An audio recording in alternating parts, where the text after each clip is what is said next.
we told this player that she was going to be switching from an attacking midfield role to a fullback defense type role. And her mom came up to us after the meeting and she said that she needed an explanation and she didn't feel that the change was appropriate because her daughter had been playing attacking midfield for her whole career. And she was 12. And we were kind of like, her career has not started yet. Yeah, but in Germany, Alex, we have a metaphor, and it says you are fighting against windmills, right? Alex, you could have told that mom, think about it, well, if she's only been there her whole career, she's got 10 other positions she's got to check out by the time she's 18. Because that's...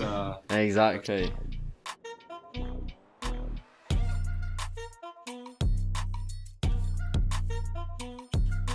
Ladies and gentlemen, welcome to TFF Plus One.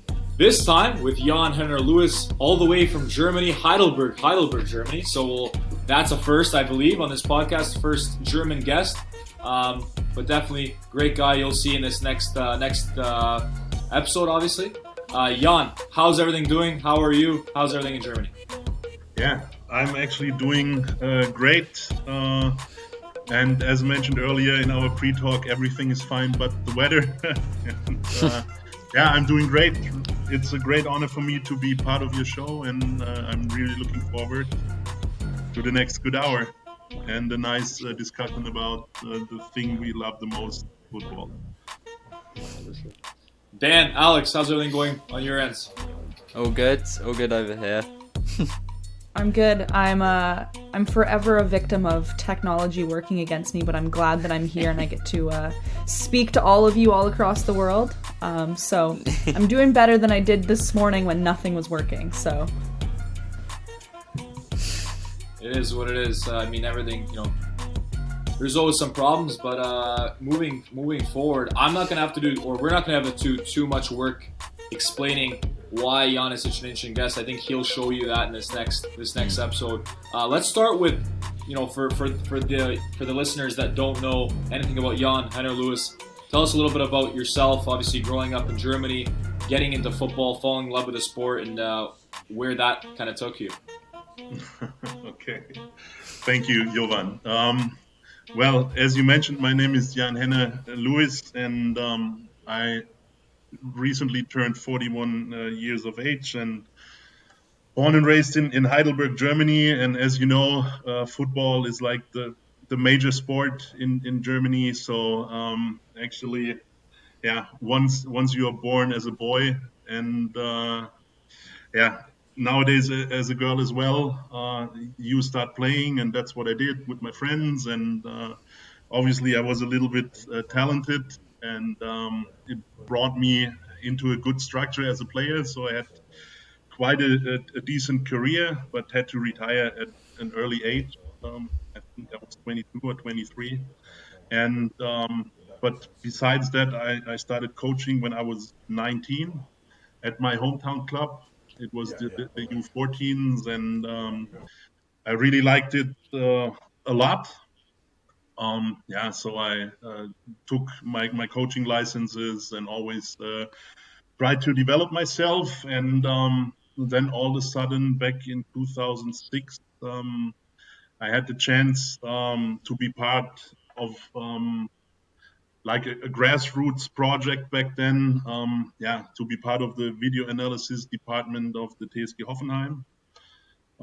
I think your listeners are aware of the club nowadays, since they were participating in Champions League and Europa League, and frequently developing a good amount of decent players. And those were like a great 4 years. So I had the pleasure to work with nowadays world-class players like Niklas Süle, for instance, from Bayern Munich, and a lot of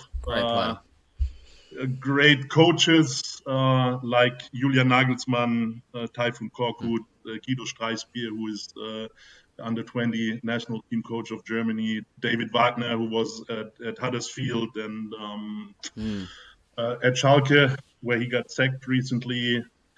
And but then back in 2010, I became an offer to move one step ahead to become the director of operations for an NPSL club in the US, based in Huntsville, Alabama, Rocket City United. And it was always my dream to live in the United States. So I took the chance within a heartbeat, moved to the US for 1.5 years.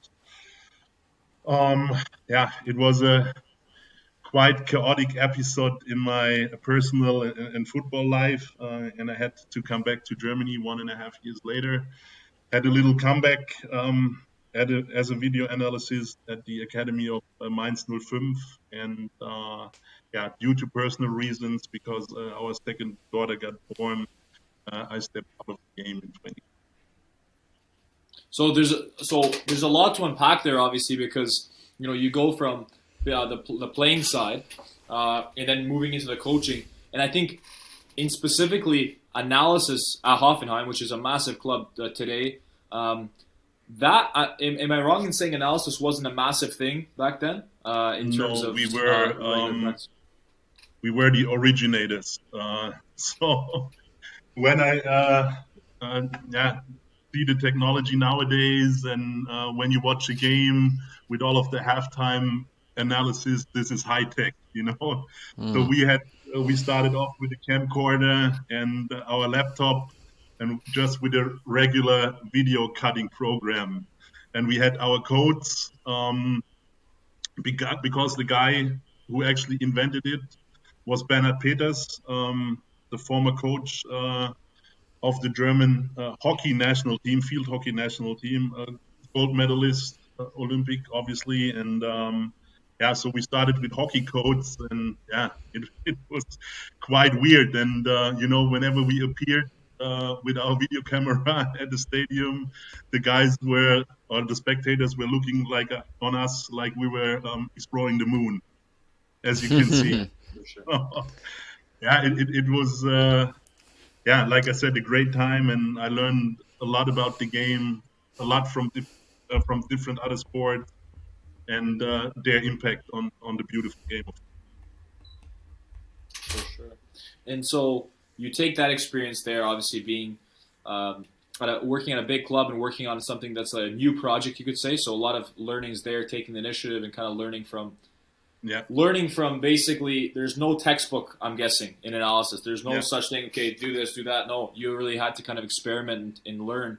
How did then those learnings take you to Alabama? Because obviously for that's definitely a 180, you could say, in terms of environments, because I think you probably learned a lot in a different environment, obviously overseeing a club. But how did that all happen? What was the nitty gritty? Did you reach out there, or how did that all happen? I have to go back to childhood again. I mean, Heidelberg, I don't know if you're familiar with the city. It's a UNESCO World Heritage city with a castle. And after World War II, the U.S. military forces decided that Heidelberg will become their headquarters for the European forces. So a lot of Americans around. So I literally grew up with a whole bunch of American friends. And actually, Huntsville, Alabama, where I moved, they have an important U.S. Air Force base.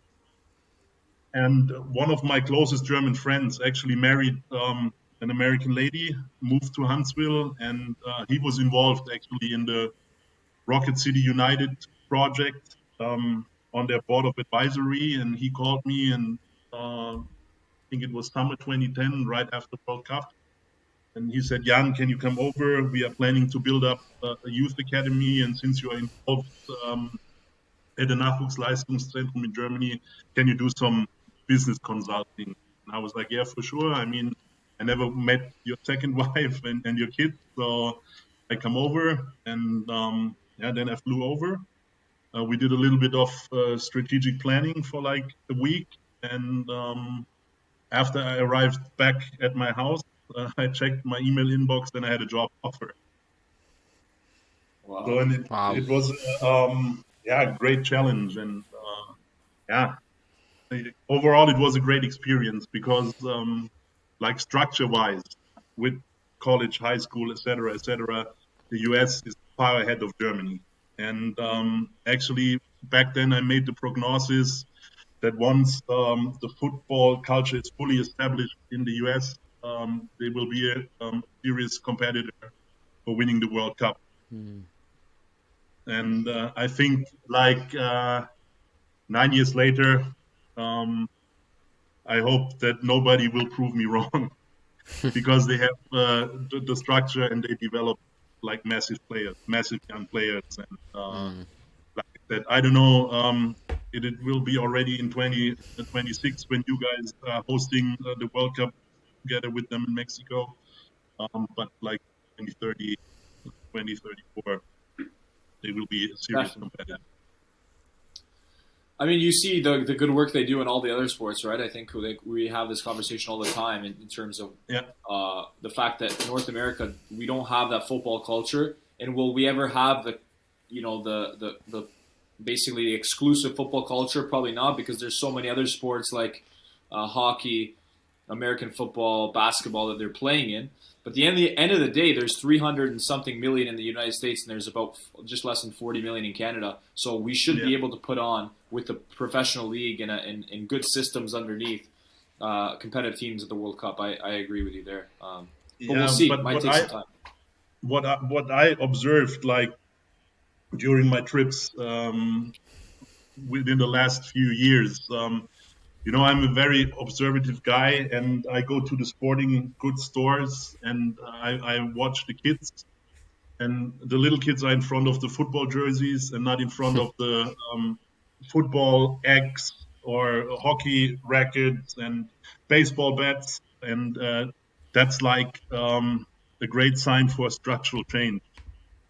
And I mean, the MLS is growing, and as you told me in the pre-talk again, Canada will establish a professional football league now, and I mean, I always have this discussion with your former coach Jovan, but you finally have your first world-class player with Alphonso Davies, and a lot more to come. And I was actually recently listening to a podcast of the former DQ editor-in-chief in Germany, and he was talking to the head of marketing of Bayern Munich, and Alphonso Davies is on number 5 for the global jersey sales for Bayern Munich.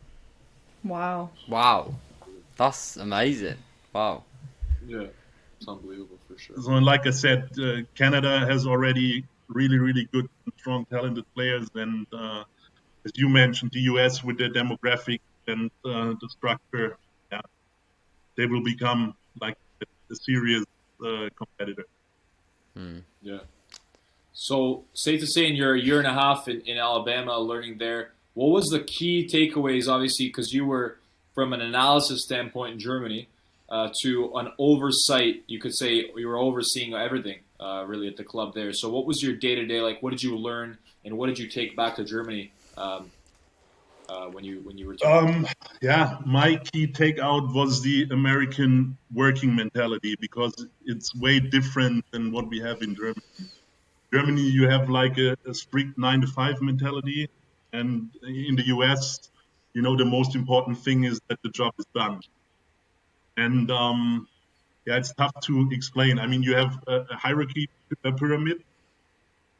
So in the US, you easier get in touch with your sponsors on C-level, and the people are more open-minded, more communicative, and that's actually a thing that matches my personality, and plus the just do it mentality. I mean, obviously I majored in finance and business administration, but on my very first day, my boss, the owner of the club, Andy, he said, don't you ever dare to call me, just do it and try, and if it's not working, retry. Yeah, for sure. And I was like, Andy, I never ever run the club at this level, at this size, so I may need some help. Like, no, from now, my number is taboo. Just start working and do your best, and then eventually good results will follow. So that was actually my key takeaway. And as I mentioned earlier, I was pretty impressed by the structure. You know how even little college colleges having their sports structure, like top-notch fields, great facilities, great staff, and that was really, really impressive. For sure, for sure. And I think, I mean, just one little takeaway there is having the support of owner like that in a situation is pretty important, right? Because as you said, you were pretty transparent with him, saying, I've never done this before. Obviously, you're a German, and I guess the bias is, inside and out football. You come from a what's the word? A country that knows how to do things in football. Where in the States and Canada, we're still learning. Obviously, there's still good, competent people, but overall, as generalization, we're still a little bit off. But having that support must have been the key to really being able to try and learn from your experiences. Yeah, but Jovan, one of the reasons why the entire project failed.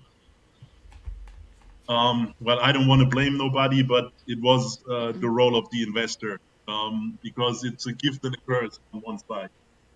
A gift is that sometimes you are well off and you can spend more money than you should, but on the other hand, you have to fight for every penny, and you have to justify yourself all the time. And, that was like really, really a tough one. Plus, the owner had expectations that we will develop the next Lionel Messi within the next 3 years, which is impossible. So I told him, Andy, listen, once we start this project from scratch, like the youth academy and the professional team, takes 15 to 20 years once you have the first noticeable result. So I think his aim by investing in the club was like a short-term revenue stream, if that makes sense to you. Yeah. And I told him, listen, this is not working. So we have to start to develop the players with our own philosophy, with great coaches that we have to frequently educate on ourselves, send them to Europe, and trying to deliver them like a 360 degrees perspective. And he was like, no, the most important thing is the first team. So the first team has to perform. And so we always had I have to be polite, right? Like heated discussion about the strategy of the club. Yeah. Well, we'll take it that Andy is not listening to this podcast, so we'll just keep it at that for sure. No, we are all good, Jovan. I didn't leave burnt bridges behind. Good. That's good for sure. I feel like that's an issue at a lot of different clubs, and I can't speak to Europe, but in North America, at least experiences that I've had. And you have this sense of people are, putting money in, they want to see results, they want to see their child or their, whatever it is, be number one, and be the best that they can be. And they treat the sport like it's the most important thing in their world, but they don't respect the amount of work and the change and the infrastructure that has to go into it. So it's like putting your kid into a brand new education system, like a brand new, education district or something like that. They're just starting. They have all these new coaches that are trying to figure out how to set something up. And people are much more willing to kind of give that time to sort itself out and let people establish themselves. And then they put like the same demand on their sport club, but don't give the organizers, the technical directors, the coaches, they don't give them the same respect to allow them to establish themselves before they want results. And it's frustrating being a coach because they don't respect how much work has to go into overhauling a program and creating a culture. And they think it's going to happen in a year. And, everyone's kind of set up to fail in that dynamic. And it's very frustrating. Alex, that's a really, really important point, and I couldn't agree more. And that was one of the downsides actually that you just mentioned. And in the US, it's all about winning and give the tall player the ball, and then you will smack the other team. And I was like, no, that's not my style.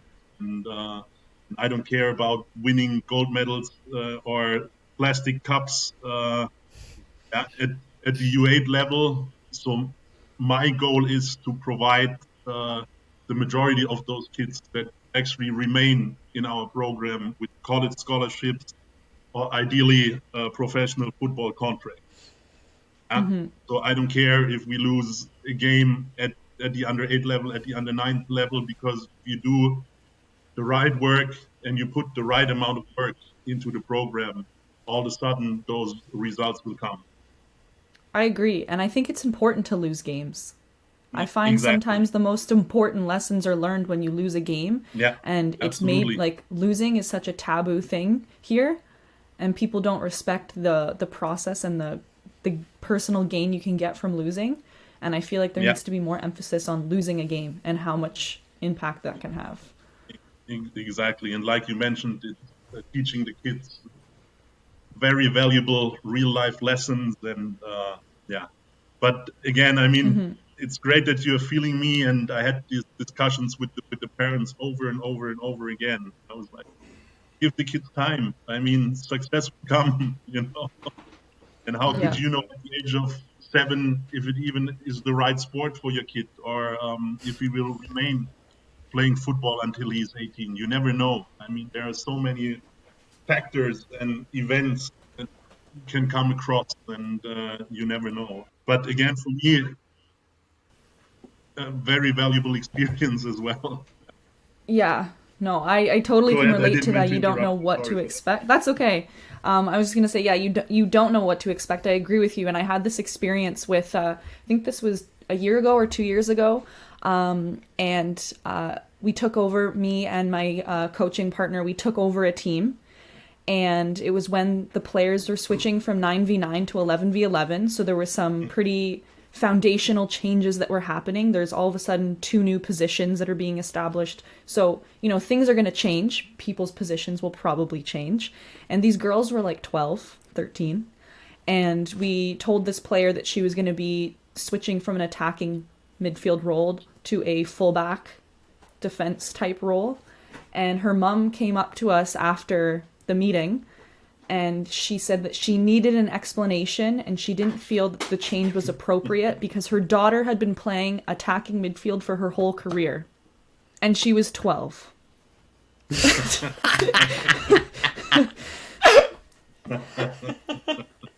12. And we were kind of like, her career has not started yet. Give her time. Yeah, but in Germany, Alex, we have a metaphor, and it says you are fighting against windmills, right? Yeah. Yeah, I had the same problems. Well, not problems, challenges, but out of my opinion, even if you have an 11v11 game in this age group, I think you have to rotate the players from position to position, because that's the only way to learn to understand the game in a proper way. Yeah. I agree. Yeah.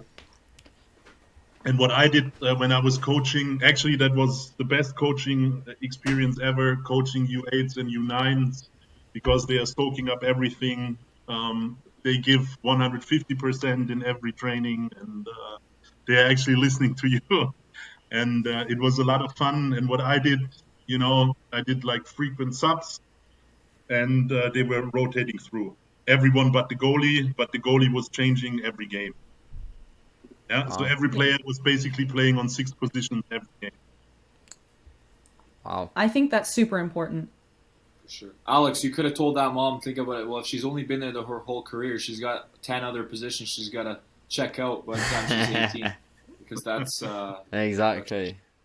It's kind of fueled my fire a little bit in the sense that my Instagram account I mentioned earlier, whenever I'm interviewing players now, I always ask them what positions they played, and what that was like, and every single one of them has played more than one position, and every single one of them has said that they are grateful for playing more than one position. And it's for a whole host of different reasons, whether it's personal development, whether it's seeing the game from a different perspective, working on, they're an attacking mid, but their coach said they really needed to work on their defensive skills, winning the ball back in the middle. So they got switched to the back line so that they were forced to work on those defensive skills. It allows you to play with different teammates and get connected with different people on your team. Like, there's so many benefits to it, and that's kind of been my go-to thing now is if you want to be a top-level player, you have to be able to understand the game from different perspectives. That's just my opinion. But I think see what you're good at and what you're not good at. Not an important point is that the players learn to play with both feet. Yes. That's also really, really important nowadays. I mean, my generation, I learned to play on the street, on concrete. Yeah. And against older kids, and and that's where I actually developed my technical abilities. And nowadays, I mean, the German school system changed, so they went from being 9 years in middle and high school to 7, which means they have classes all throughout the day, and when they go back home, they have to do homework, etc., etc. And my girls, both of them are basketball players, and I mean, they practice 3 times a week, and that's it. And when I got back from school at their age, I dropped my school bag and I went out to play football. Mm-hmm. So you have to compensate in training the hours, or in games the hours that they are losing, like playing spare time football. You follow what I mean? Oh yeah. So that brings up a host of questions for me, because obviously, what are ways that clubs, and I mean obviously this is you now talking from a current problem, knowing right now that currently you're not in football, but how important is it to realize that these players now are not getting that organic time on the ball, street football? I know from a standpoint of some clubs, Atletico Madrid in particular, for their kids, they're increasing the time that they train with their kids, and they're allowing some sessions just to have no coach. The players basically run the session, and they play 3v3s, and they play sometimes 2v3. They're just basically replicating that street football vibe, because I think that is a massive part of development in the past, and something that we probably won't see unless it's artificially implemented going forward. Yeah, absolutely. And that's the right approach, and even to implement it in the school system, like in the US or in Canada. And I don't know how it is precisely, so you guys can actually explain it to me. So you have sports every day, right? Once you're a decent football player, a decent basketball player, a decent hockey player, you play with your school team every day. Yes, more or less. You're getting that 1 hour gym time a day, and you play different sports. So this should be implemented in the German educational system as well. And like those circumstances, and I don't want to be a Nostradamus right now, will be reasons that our national team will fall behind. Yeah. Well, yeah, it's a thing. It takes time to see that, right? Like, it goes to everything. When we were when you guys were talking about the whole, you needed time to develop a player. A plant doesn't grow in 1 day. A plant doesn't grow in 2 days. Yeah. You see, even so, just to put a metaphor in for the coronavirus, when they put these how do you call them, restrictions in, you need 2 weeks to see the implications of those, right? Everything takes time to see the fruits come. As my mic just falls. Correct. Yeah, absolutely. Drop the mic. 100%. So I think now is a great time to move into the return, unless Alex wants to chime in. The return to Germany, obviously, and it talked about Mainz and basically the decision to step away from football altogether. and kind of talk about that experience for you.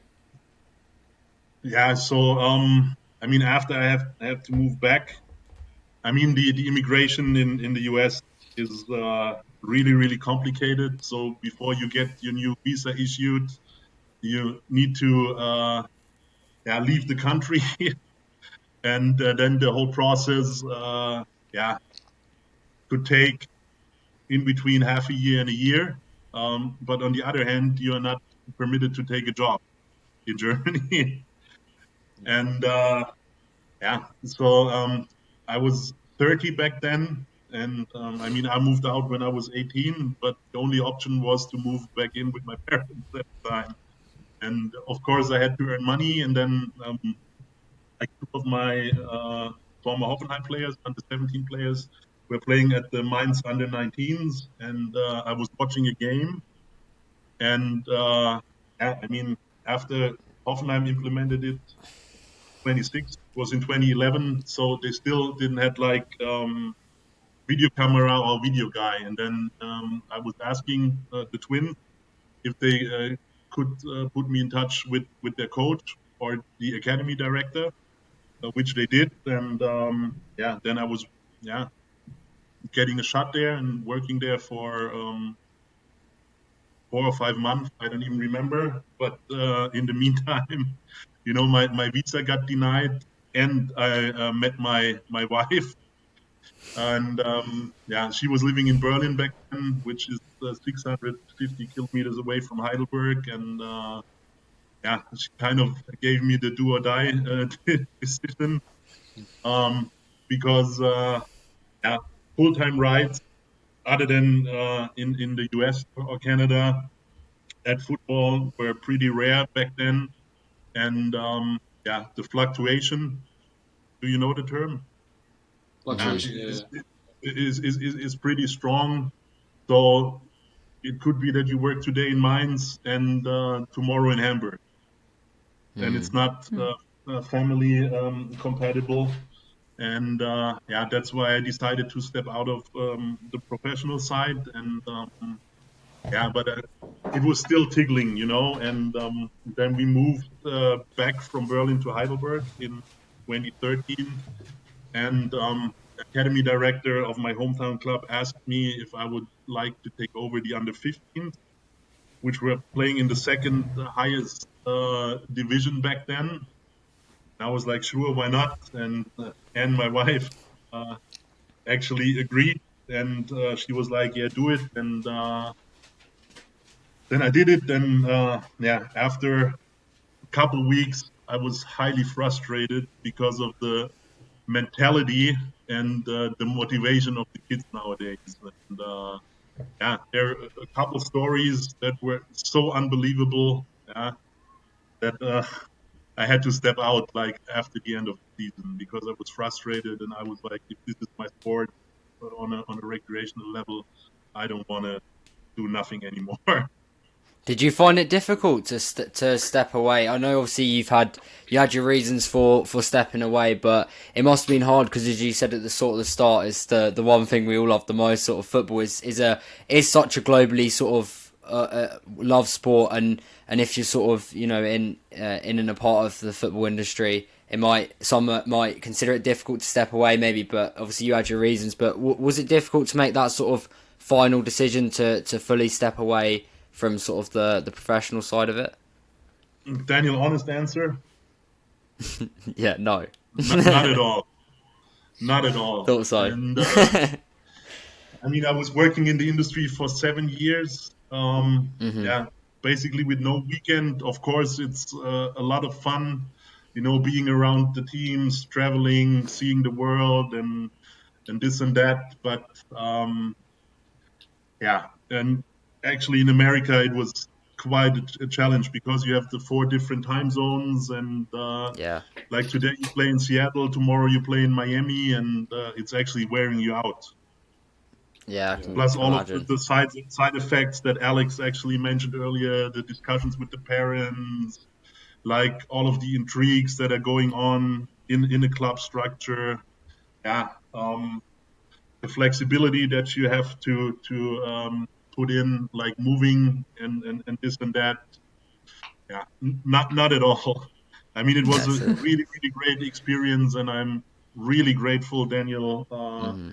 because they're probably 1% of mankind that could make this that experience that I made, and Yeah. yeah, it's a great honor for me that they picked me back then, and another great honor that I could work with the players that actually Mm. made it on world class level, with the coaches, like seeing Julian coach at Champions League semifinals last year, and Yes. to see that his way is certainly not over, or the other coaches that I'm still in touch with, and the network that it provided, it was great. Yeah, so no regrets on my side. It sounds like a tough job, I won't lie. In terms of football, that's the beauty of it, because we obviously, you don't have to be a coach or a player or a journalist to be involved in football. I mean, talk to us about how football is in your life now, as you're running your business, as you have your family. What does football mean to you now, and how are you keeping up with it? Yeah, Jovan, still a lot. And I mean, I'm watching a lot of games. Unfortunately, we cannot go to the stadium. But yeah, with the company, we are season ticket holders at Hoffenheim, which is 15 kilometers away from my house, actually. And yeah, I watch a lot of EPL. And then we were fortunate enough to house, I don't know, he made his debut for the Canadian national team recently, Ryan, right? Right. Yes, you did. Yeah, for the The qualifying under Olympic 23s. qualifying. Yes, exactly. We were able to house that wonderful young man. So I'm watching a lot of Vancouver Whitecaps at the moment, Yeah. because in total, I think he stayed half a year with us. And yeah, he's like our son. So I follow a lot of North American football because of that. And yeah, I have my teams, and I try to watch every single game of them. So, as I mentioned earlier, I'm a diehard Liverpool FC fan since the late 80s. I follow Real Sociedad in Spain. I don't know why, but I liked the jerseys when I was little. And I have Wow. my team here in Germany, and they're unfortunately playing in the second Bundesliga now, but I watch every game, and yeah, the family is banned from the living room when they are playing. That's it. That's it. That's it. It's a That's great. stress.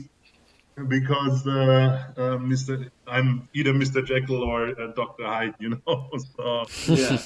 when they are Depending on the playing, result. and yeah, so I'm still into the game, and like reading football magazines and watching documentaries, etc. And yeah, but out of a fan perspective, which is well. For sure. And so if we look at German football now, obviously, long time coach, and it's crazy to think Joachim Löw. I remember Joachim Löw being the head coach of Germany in the World Cup in 2010. He was the coach then, and it's unheard of to see that he basically is in the same situation now. He'll be stepping away, obviously, from Germany.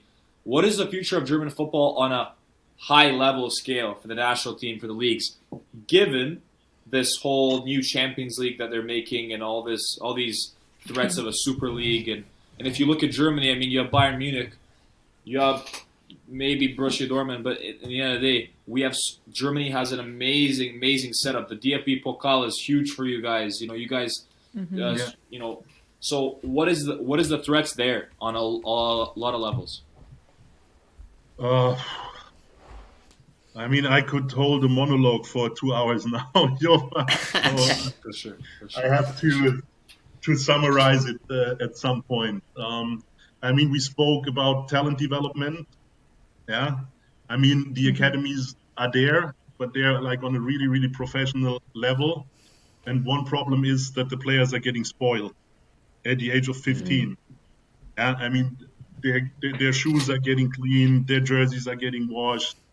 Mommy and daddy are probably carrying the sports bag, and they're not eager anymore. You follow what I mean? And then Yes.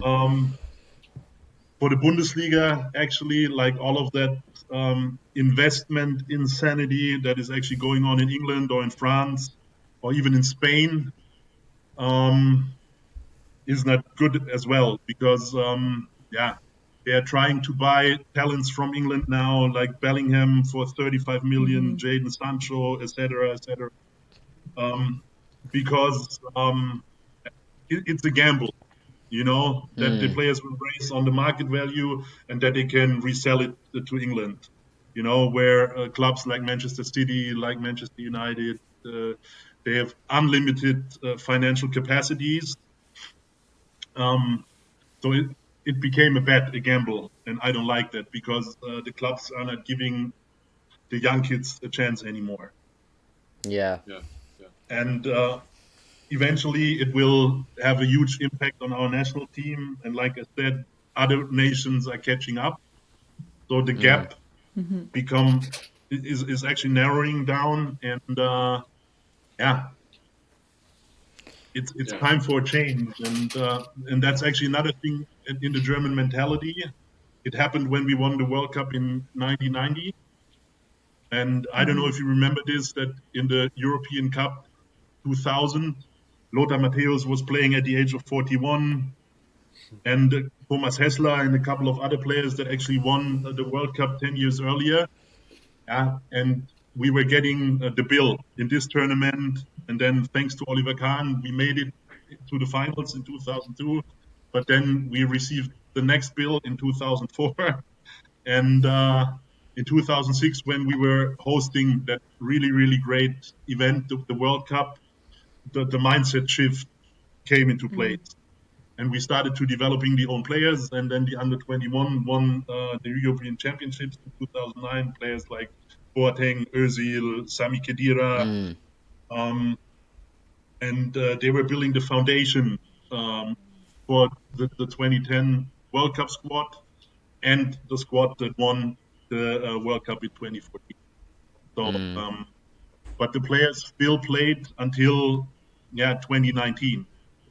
And then the coach was making the first cut, and now we have a couple of talented players, and I actually consider his decision brave, to step out and to make room for a new coach that is actually able to build the quotation marks new era, which I doubt because we don't have any promising talent but Florian Wirtz and Yusefa Mukoku for the moment. Yeah. And again, if you check out the Bundesliga rosters where the young players from 2001, 2002, 2003 coming from, it's global, I mean, the most promising talents from Bayern Munich, they are from the US, from Canada, from England, from Brazil, from Portugal, but not from Germany anymore. Yeah. And it's a chain of reaction, or a chain reaction. Sure. I mean, if you look at basically the from a coaching aspect, and when you see Joachim Low, a great leader of Germany, he won the World Cup. He did what he's supposed to do, and now maybe it's what he's supposed to do in terms of leaving that. There's so many good German managers. I mean, you look at Spain; they produce really good managers. English managers don't typically get the chance. I think German managers do. You look at obviously Thomas Tuchel, David Wagner, as you mentioned, Nagelsmann being like those managers are huge. And who do you think would be the right person for the position of the head coach? The current Bayern Munich coach. Wow. Well, he won Champions League to his name. Yeah, I know him very well because he's from Heidelberg as well, and I was actually trying out with the team that he coached when I was 18. When he started his coaching career, brilliant guy. And I mean, he won 6 titles, and that's the maximum that you can achieve. And but I don't think that on the long run he's the perfect club coach. He's more like the national coach, national team. Yeah, for sure. Because he got all of the skills that it needs to be super successful. and the mindset. And I think he knows, like listening to him while he was doing all of the interviews, what is wrong, and he knows how to fix it on the long run. So he's definitely the right man for this position. Or my former boss Ralf Rangnick, maybe in a combination, Rangnick as a sporting director and Hansi as a coach. Yeah, so that would be the perfect match. I doubt that Jürgen Klopp, for instance, is a perfect national team coach, so he should stay where he is right now. And Tuchel, like I said, I had some touching points in our time together at Mainz 05. He's, how could I explain it? Too difficult, too stubborn. Stubborn. For Yeah. Sure. So he has his philosophy, and I don't like the way he's dealing with the media, you know. So he has his own personality, but it doesn't match with the job role as a national team manager. And Julian, I think he's just too young, and he should earn his stripes at the club. And that's my personal prediction. I mean, he is from Munich, even though from 80-60, the other club, the real Munich club, as they say. But I think when Hansi Flick is stepping out, Julian is coming in and will coach Bayern Munich. That's my prediction. Yeah. Wow. Get your bets on. Get your bets on. And I mean, just ending off on a lighter note, Jan, going back to the 2010 World Cup when Germany obviously played in the 2010 World Cup, they lost only 2 games. And they lost both 1-0. I had 2 Serbian players, and we were playing the under-17 German Cup final the next day. And when I came into the locker room, I had that huge Serbian flag. I don't know. Wow. I made pictures, Jovan, and I will send it to you via WhatsApp later on. For sure, you should. Yeah, because that was a massive day. I mean, just in Serbian style, we go to that tournament. We lose to Ghana in the first match. We beat Germany, and then all we needed to do was tie against Australia, and we lose. So it was one of the most weird campaigns you could ever get. And I mean, it is what it is. But I thought. But we always struggle against the former Yugoslavian teams. I mean, we lost against Macedonia 2 weeks ago. Yes, that's right. And we always had our problems with Serbia. We always had our problems with Croatia, who kicked us out in World Cup 1998, 3-0 actually. I think Davor Šuker scored, former Arsenal player, by the way, scored 2 goals, and Robert Jani the third one. And I remember tough battles against the teams from former Yugoslavia. For sure. Yeah.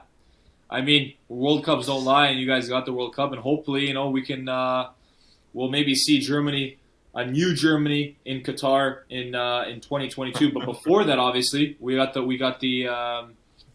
Euros coming up this year, which is going to be interesting. Yep. I think. Yeah, let's see if they can even take place.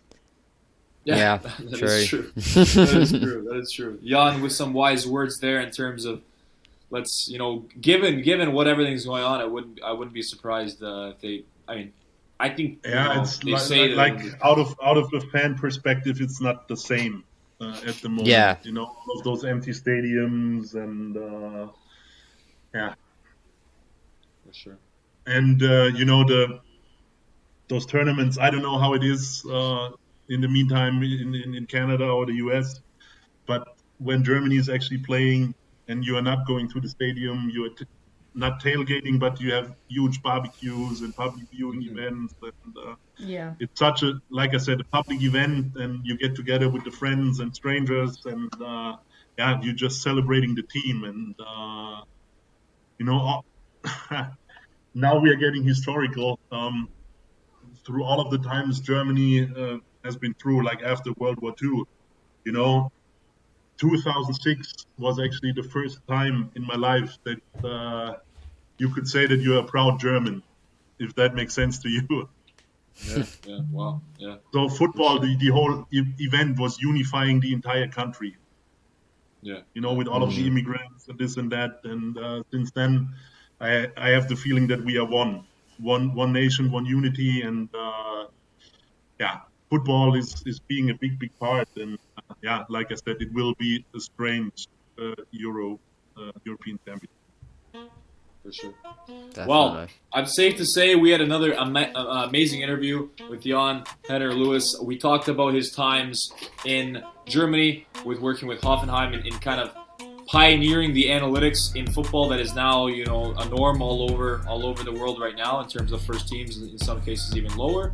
Obviously, from then on in Alabama, Huntsville, Alabama, that I won't forget the name of now, and that's definitely an interesting story. And back in Germany, it was a great episode. Jan is an amazing guy, very, very warm, and you can kind of talk to him about anything. So it's amazing. And I cannot wait to travel to Germany to meet you and to finally travel to Germany, because I've been to a lot of places but never Germany, and I can't wait to be there. Yeah. Thank you so much. Anytime. Alex and Daniel as well. If you want to come over, just let me know. I've never been to Germany. I'm looking forward to it. When I have really? to pick you up at the airport, no problem. Yeah, I mean, my wife will listening to that later on. She will probably kill me, but no, you're invited from the bottom of my heart. I appreciate it. Definitely appreciate it. No, any time, and it was a pleasure and a great honor to be part of your awesome show. And I wish you the most of luck for the future, and that you can establish the show on a global scale. Appreciate it. Sure. I appreciate that. Thanks again, everyone, for listening. This has been another episode of TFF Plus One with Jan Henner-Lewis. Tune in for more next week. Thanks again. Ciao. Bye-bye. Bye.